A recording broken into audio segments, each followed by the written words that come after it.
Hour Pro Wrestling. I'm Jim Ross. A tremendous hour for you.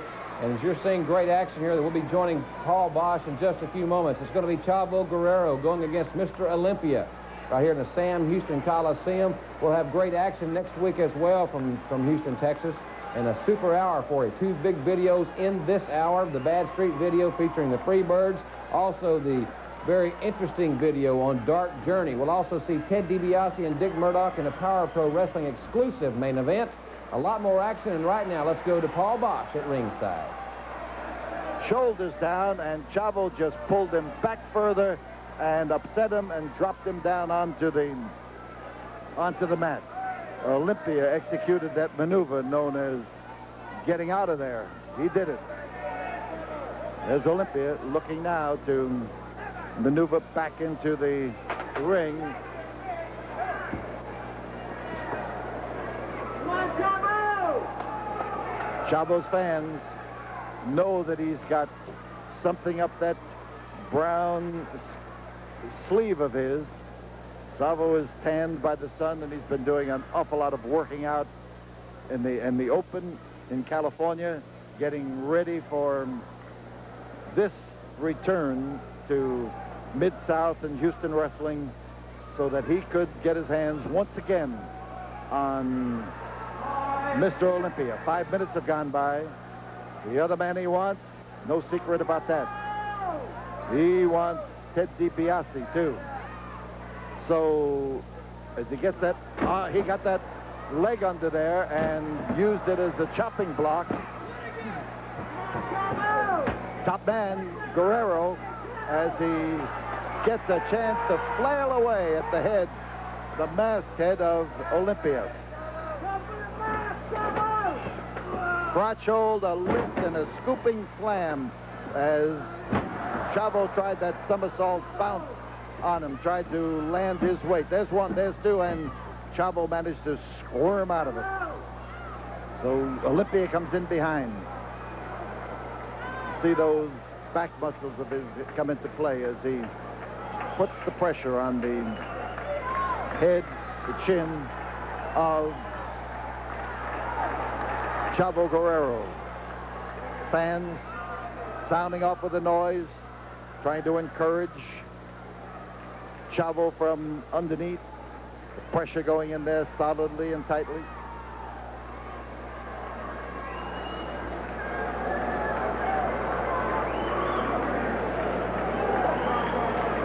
You can see that it's not a stranglehold. Some fans holler strangle when they see this hold, but it is far from a strangle, but it is painful. It is wearing. It does bog you down. Sunset flip, and this could be it. There's one, there's two, and it was close. The long legs of Mr. Olympia got him out of trouble that time as they threw them over and destroyed Chavo's balance. Again, reverse chin lock. Olympia stays in position. He gets a solid grip in there and holds it tight. This is one of the most aggravating holds to try to escape from, because the man behind you is in a perfect position to make you work and squirm and fight, and sometimes to no avail. Chavo moving that head around, trying to take the arm along with him. He's out, but he's not out of the woods yet. There it is. There's the twist. He waited until the right moment and made his move swiftly and surely. And there came that fist around there right squarely into the jaw. And ooh, that man can drive a powerful elbow, and does. So Chavo, as he mashes into the turnbuckle, is easy prey now. There's one, there's two. He may be easy prey to get down, but he's a difficult subject to keep down and to convince that he's whipped. Olympia follows him. Olympia hangs on to that grip. There's a close-up look now of the grip, but this time it may start covering his nose. Not yet. But remember that if those hands go across the mouth and the nose at the same time that it constitutes a smother hold, which is akin to a chokehold. And Chavo, fighting his way up, makes it up to his feet and certainly manages to do extremely well.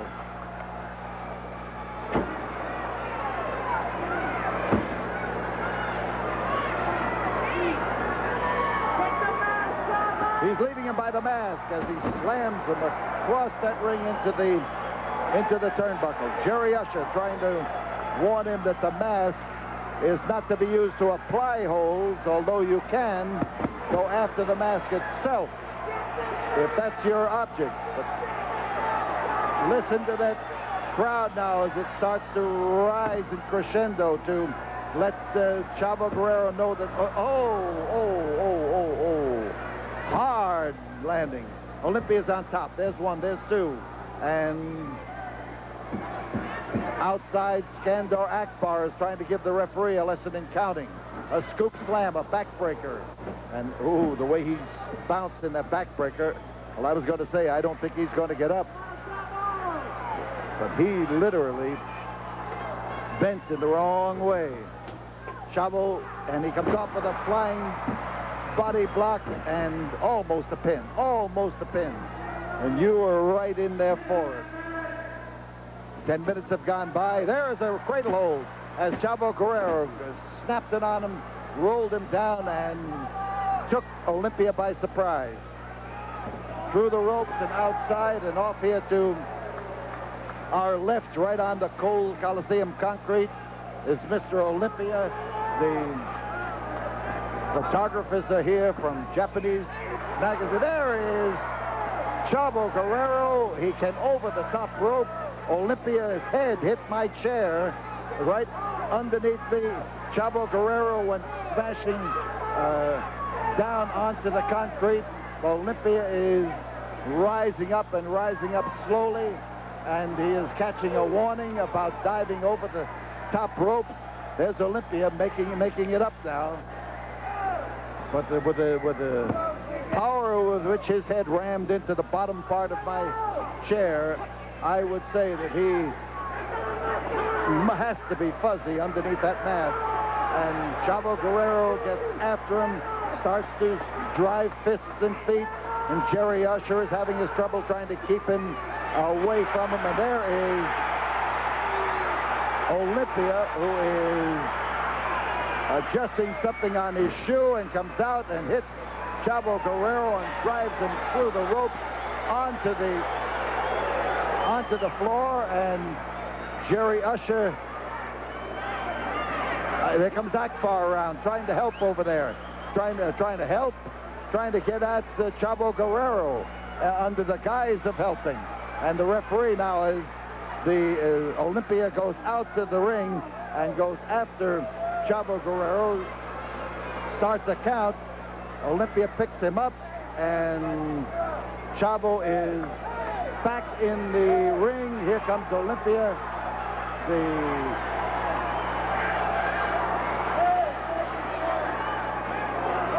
The masked man takes the upper hand, and he gets the body slam, but it was that kick with that boot of his. There is a foot on the rope. There's a foot on the rope, and the count stopped.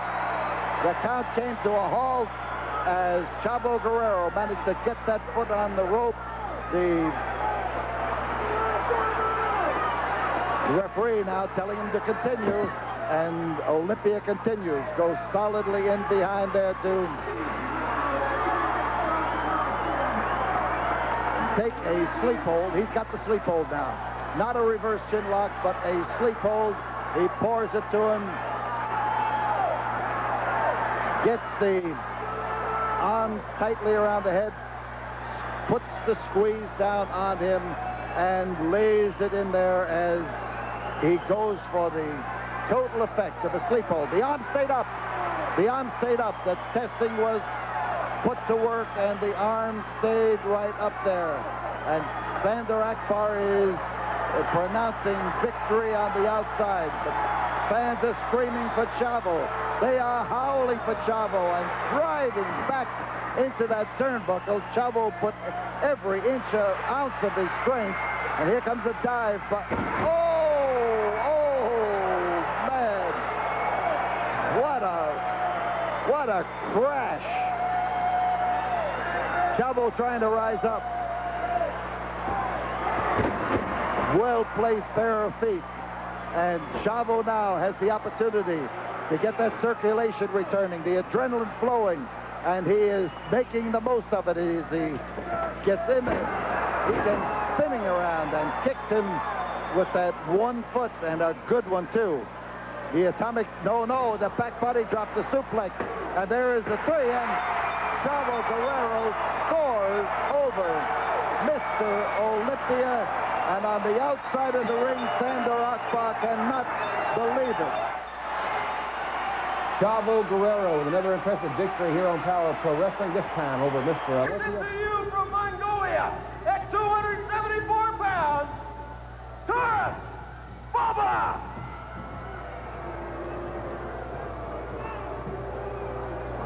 His opponent now entering the ring, weighing 270 pounds, from the University of Oklahoma, Steve Dr. F. Williams. This match, 1 fall or 10-minute time limit. Well, Dr. F.C. Williams will kick it off here on the Universal Wrestling Federation against Taurus Baba. Both these men tip the scales at about 270 pounds. But Bill, their backgrounds, as far as how they got here, is about as on opposite ends as one could imagine. Taurus Baba coming from Mongolia, Dr. F.C. Williams from just down the road here from Oklahoma City, University of Oklahoma, your alma mater. And he wrestled there, of course, for your buddy Stanley Abel. Well, and congratulations to Stan Abel and the Oklahoma Sooners. They were number 2 again in the nation at the national tournament in amateur wrestling at Iowa, with Dan Shade taking second at 190. And, of course, a great athlete. Douglas returning at 177 for the championship. Dr. Death, as you can see, there's a lot of difference. There may be the same body weight, Jim, but there's a lot of difference in the muscle tissue as Doc applies that football tactic to Taurus Baba. And, of course, it's really coming to the snake pit when you come here to Oklahoma City at the beautiful Marion Center and try to wrestle Dr. Death, because this is a partisan crowd since they've watched that young man become a 4-time All-American at Oklahoma University in wrestling, and also the starting guard on Barry Switzer's fantastic football team. Dr. F.C. Williams sizing up Taurus Baba. Baba ripping the eyes of the doctor. Williams is in tremendous condition, as we have seen on so many times. A Baba with a headbutt, which is a vicious maneuver. Anybody that can use the head in close infighting is really a tough type of guy. However, you got to also be careful. That head can work against you. Doc has wrestled some Mongolians and Russians in his amateur career, and I want to tell you something.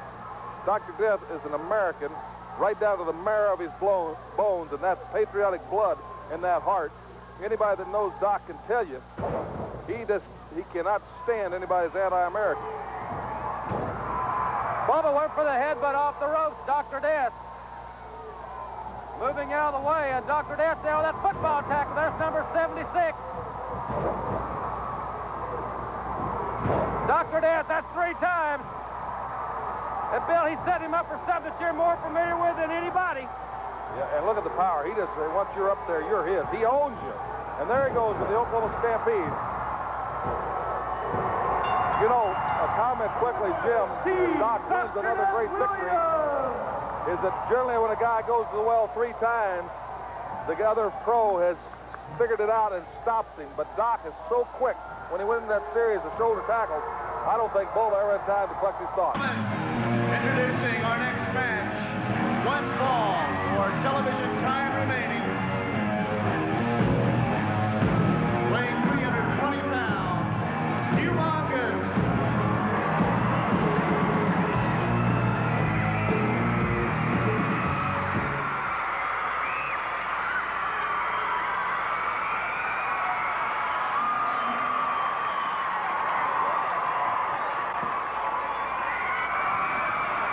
And introducing in the blue corner from Vero Beach, Florida, weighing 200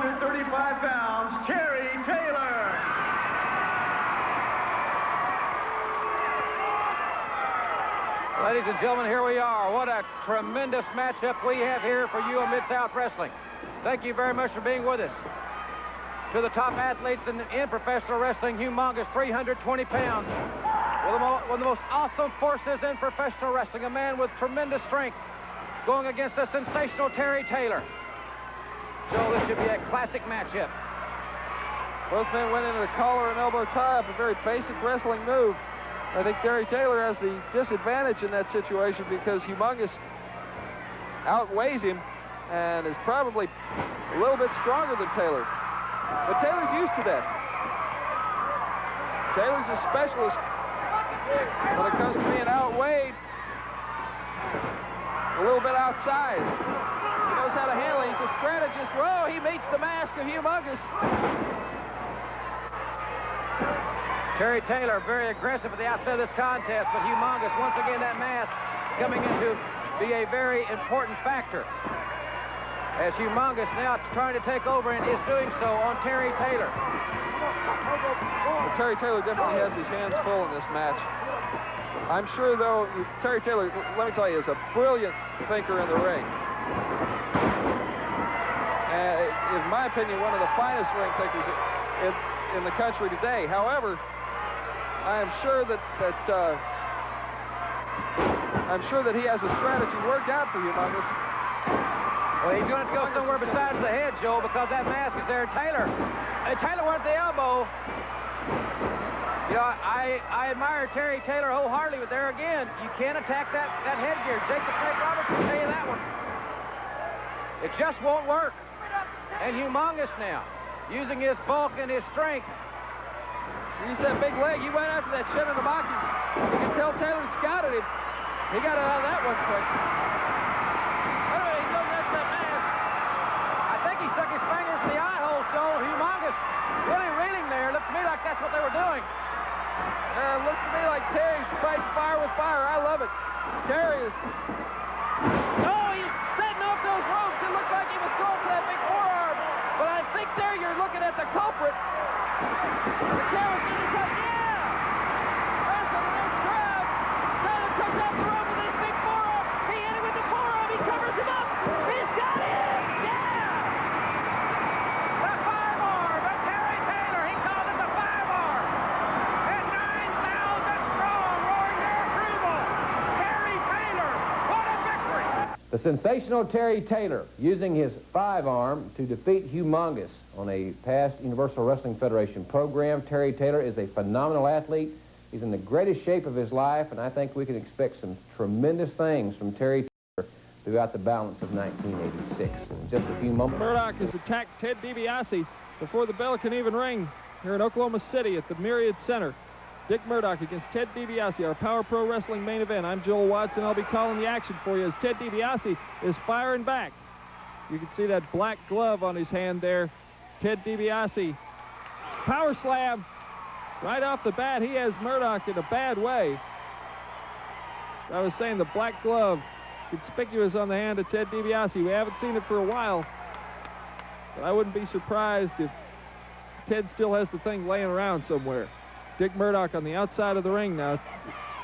Tommy Gilbert is the referee for this match, but I'm sure he's going to have his hands full against these two. A lot of animosity between Murdoch and Ted Dibiase, and of course it all started when Ted Dibiase went against Nature Boy Ric Flair on Mid-South Television for the NWA World's Heavyweight title. Dick Murdoch brain-busted Ted Dibiase on the floor after that match, and a lot of people thought we wouldn't see Ted Dibiase ever wrestling again. But DiBiase's a great athlete, and he came out of it unscathed, and now he's going against a man who has perpetrated the harm on him, Dick Murdoch. Collar and elbow tie-up. Murdoch, a high knee lift into the midsection.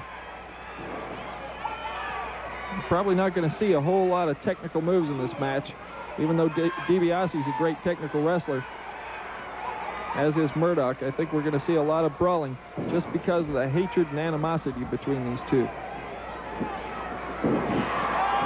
DiBiase blocking the right and connecting with one of his own on Murdoch. Murdoch staggered and dropped to the ground on that one.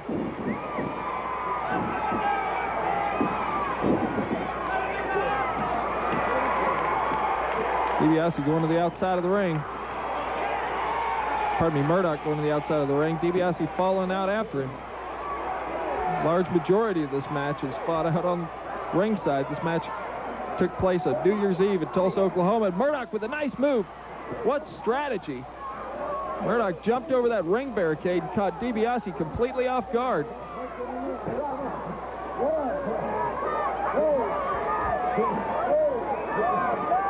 Referee Tommy Gilbert with the count there. Murdoch rolling back into the ring.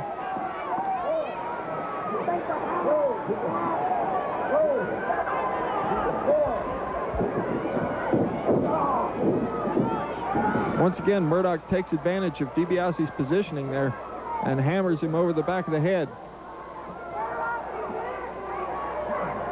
Captain Redneck Dick Murdoch could be so dangerous, so powerful.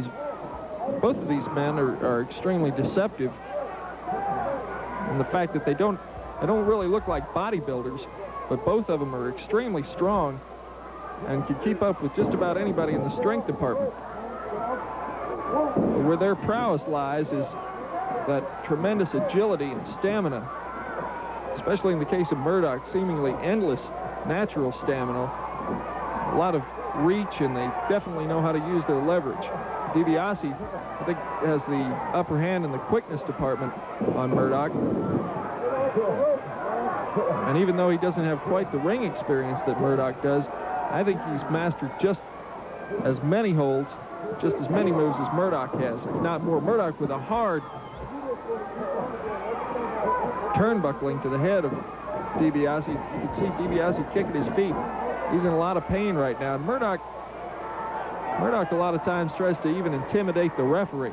The referee will scold him for something he's done, and Murdoch just stands there stoic. Doesn't even respond sometimes. It's a little kid in some ways. Murdoch going out onto the floor after DiBiase. Fires DiBiase's head into that ring announcer's table there on the outside of the ring. DiBiase looks like he's in a bad predicament. So even the fans are getting out of the way of Murdoch. Oh, man. DiBiase thrown hard into that table once again. And Murdoch has really put the punishment to DiBiase. Like I said before, oh, look at this. DiBiase's been lacerated. His head really connected with that table. Referee Tommy Gilbert on the outside of the ring there, checking DiBiase to make sure he's okay. Tommy Gilbert's a fine ref, and like I said before, he definitely has his hands full in this match. If you can call it a match, it's more like a fight. Murdoch kicking DiBiase down on the outside of the ring, using once again the positioning aspect. Murdoch's up there 3 feet elevated above DiBiase. He has a definite advantage. DiBiase getting up slow. You can see he's in a lot of pain, and that crimson really starting to flow. It looks as if he suffered a deep laceration.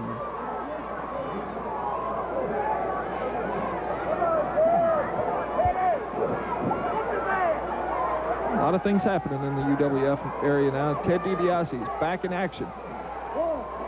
It'll be good to see him teaming back up again with Dr. Death Steve Williams. I'm sure they've got a score to settle with the Sheep Herders. Eddie Gilbert has been challenging them recently to take on the Blade Runners. Murdoch with the arm whip. He goes for the elbow. DiBiase turns the tables.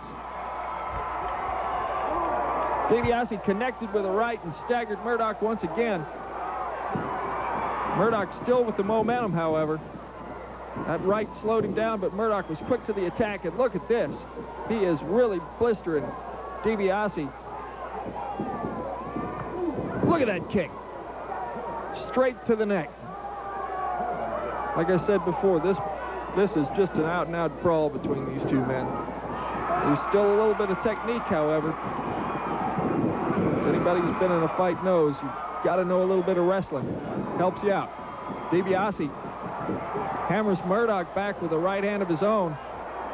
Ladies and gentlemen, I'm sorry, but we're going to have to break for a commercial commitment here in just a moment. We'll be back with the remainder of this match shortly. But first, let's go back to Jim Ross.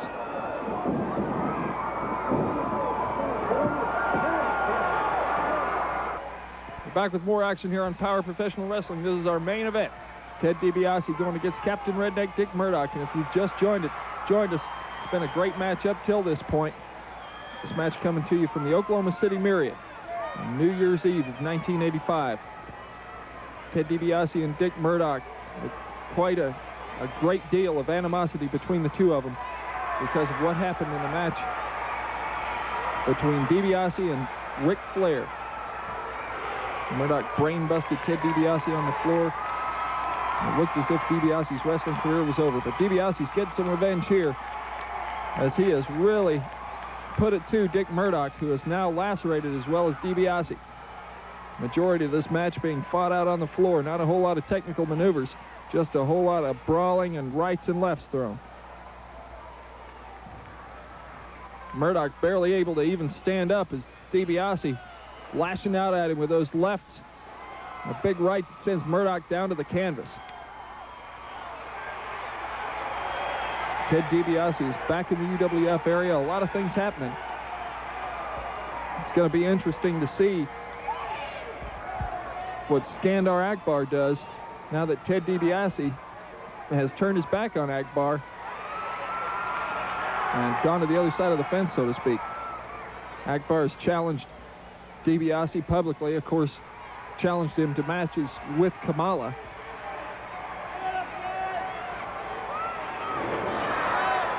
Those will definitely be classic battles. Of course, Ted Dibiase probably will be teaming up with Dr. Death in the future. I can't wait to see him go against, those two go against the Sheep Herders. I think they owe the Sheep Herders a taste of revenge. And of course, Eddie Gilbert has challenged Dibiase and Doc to go against the Blade Runners. Murdoch raking the eyes of Ted Dibiase. Referee Tommy Gilbert watching Murdoch, but look at Dibiase. It looked like Dibiase was adjusting that black glove.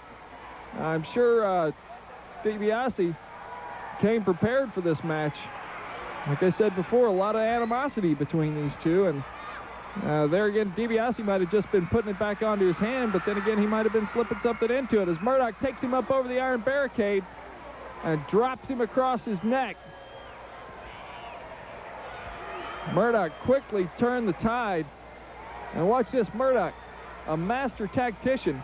He slides into the ring for just a moment to break the count and then goes back out while he's working on a fresh 10 count and gets a chair to attack Dibiase. Tommy Gilbert coming out of the ring now to try and put a stop to this. Murdoch putting Dibiase in a very dangerous situation now, and Tommy Gilbert, of course, I don't think he's going to be able to stop Murdoch physically. All he could do is threaten him with a disqualification. And there he gets that chair out of there. But this match has broken down to be just a back alley street brawl. Tommy Gilbert is doing all he can to keep it under control. Dibiase getting up slowly, and you can hear the displeasure of the fans as Murdoch blatantly breaking the rules to gain the upper hand on Dibiase. Oh, man.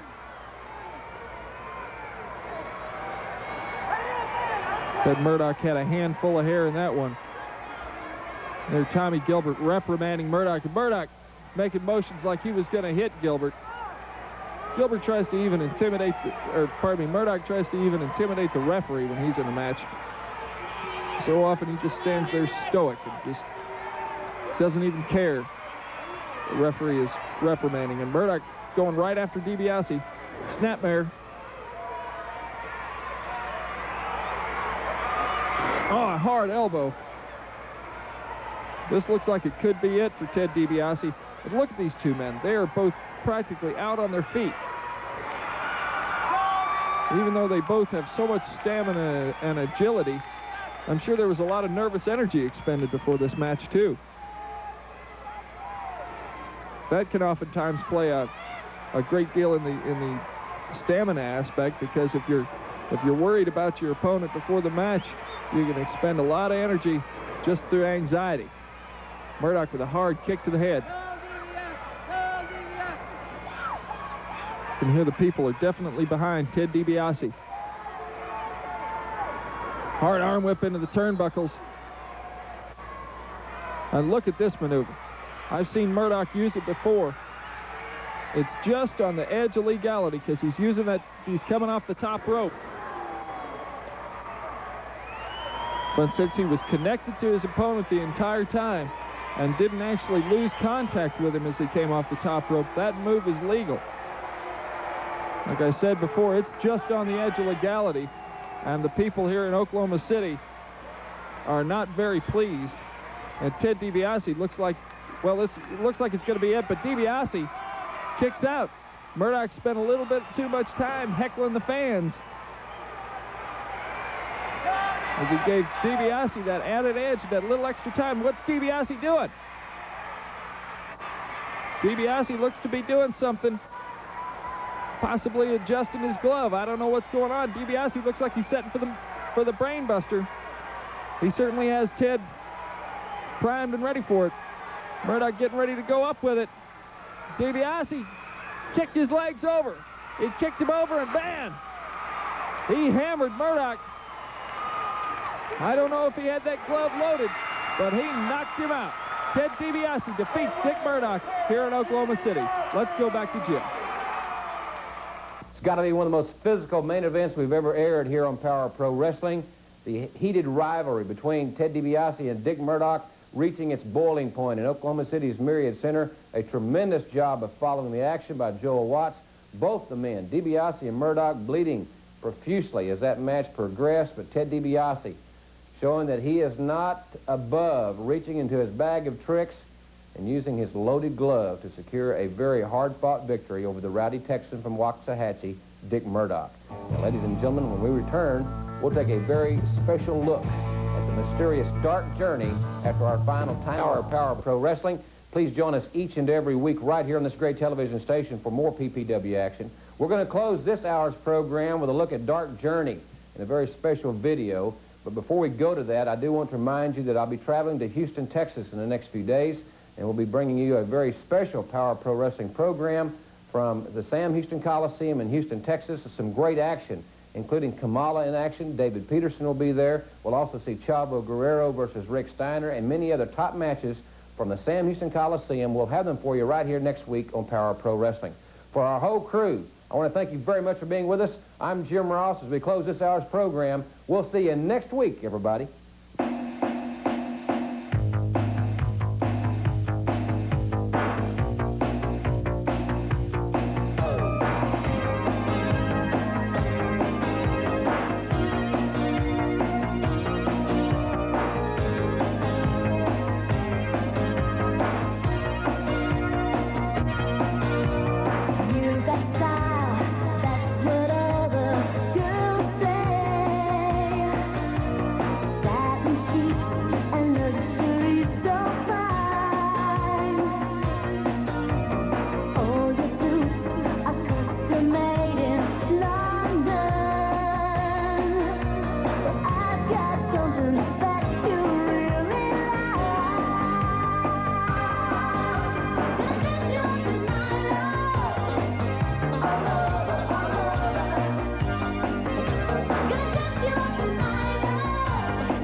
Coming up next, a revolutionist priest is betrayed by the man who once protected him in The Fugitive, starring Henry Fonda. Next on Channel 27's 8 o'clock movie.